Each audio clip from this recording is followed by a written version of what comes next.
US-റഷ്യ കരാർ വ്യാഴാഴ്ച അവസാനിച്ചതിനെ തുടർന്ന് പുതിയ ആണവ ഉടമ്പടിയെക്കുറിച്ചുള്ള ചർച്ചകളിൽ ഏർപ്പെടാനുള്ള ആഹ്വാനങ്ങൾ ചൈന നിരസിച്ചു.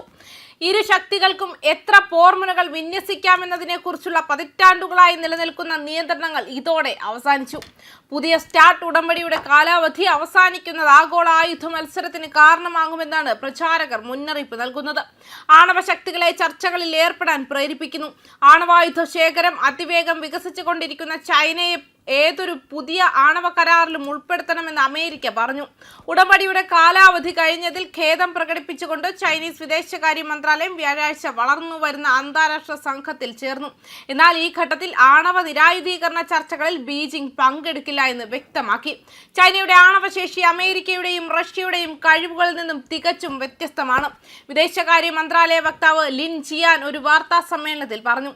ലോകത്തിലെ ആണവ പോർമുനകളുടെ 80%-ത്തിലധികവും റഷ്യയും അമേരിക്കയും ചേർന്ന് നിയന്ത്രിക്കുന്നു.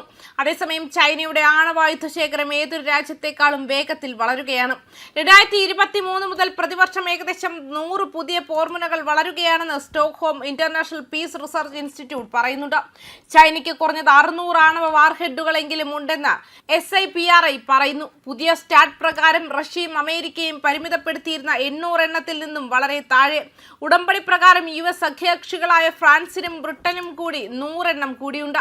ബന്ധങ്ങളുടെ ഊഷ്മളമായ കാലഘട്ടത്തിൽ ഒപ്പുവെച്ച US പ്രസിഡന്റ് ഡൊണാൾഡ് ട്രംപ് പുതിയ സ്റ്റാർട്ടിന്റെ പരിധികൾ ഒരു വർഷത്തേക്ക് നീട്ടാനുള്ള റഷ്യൻ പ്രസിഡന്റ് വ്ളാഡിമിർ പുടിന്റെ നിർദ്ദേശത്തെ തുടർന്ന് നടപടി സ്വീകരിച്ചില്ല. UN സെക്രട്ടറി ജനറൽ അന്റോണിയോ ഗുട്ടറൻസ് കാലഹരണപ്പെടലിനെ ഗുരുതരമായ നിമിഷമെന്ന് വിശേഷിപ്പിച്ചു.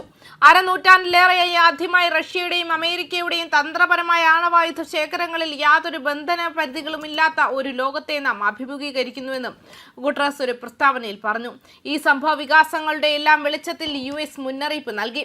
യഥാർത്ഥ ആണവ സ്ഫോടനത്തിലേക്കുള്ള തിരിച്ചുവരവിനെ കുറിച്ചാണ് ഞാൻ ആശങ്കപ്പെടുന്നത്. കാരണം ഡേറ്റയുടെ കാര്യത്തിൽ ചൈനയ്ക്ക് നമ്മളെക്കാൾ വളരെ അധികം നേട്ടങ്ങൾ കൈവരിക്കാനുണ്ട്. ആണവ സ്ഫോടനങ്ങളെ മാതൃകയാക്കാൻ ചൈനയ്ക്ക് അത്ഭുതകരമായ സൂപ്പർ കമ്പ്യൂട്ടറുകളുണ്ട്. US-ലെ കമ്പ്യൂട്ടറുകൾ പോലെ മികച്ച കമ്പ്യൂട്ടറുകൾ. എന്നാൽ അവരുടെ കൈവശമില്ലാത്തത് പരീക്ഷണ ഡേറ്റയാണ്. ചൈന 45 ആണവ പരീക്ഷണങ്ങൾ മാത്രമേ നടത്തിയിട്ടുള്ളൂ.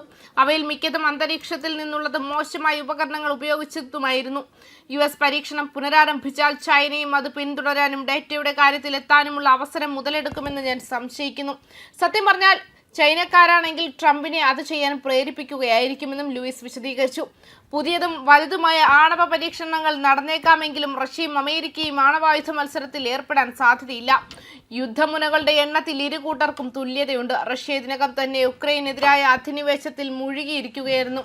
അതേസമയം രഹസ്യവും വിശദീകരിക്കാനാകാത്തതുമായ ആണവ നിർമ്മാണം തുടരാൻ ചൈന ഉദ്ദേശിക്കുന്നതായി തോന്നുന്നുവെന്നും അറിയിച്ചിട്ടുണ്ട്. ന്യൂസ് ഡെസ്ക് കർമ്മ ന്യൂസ്.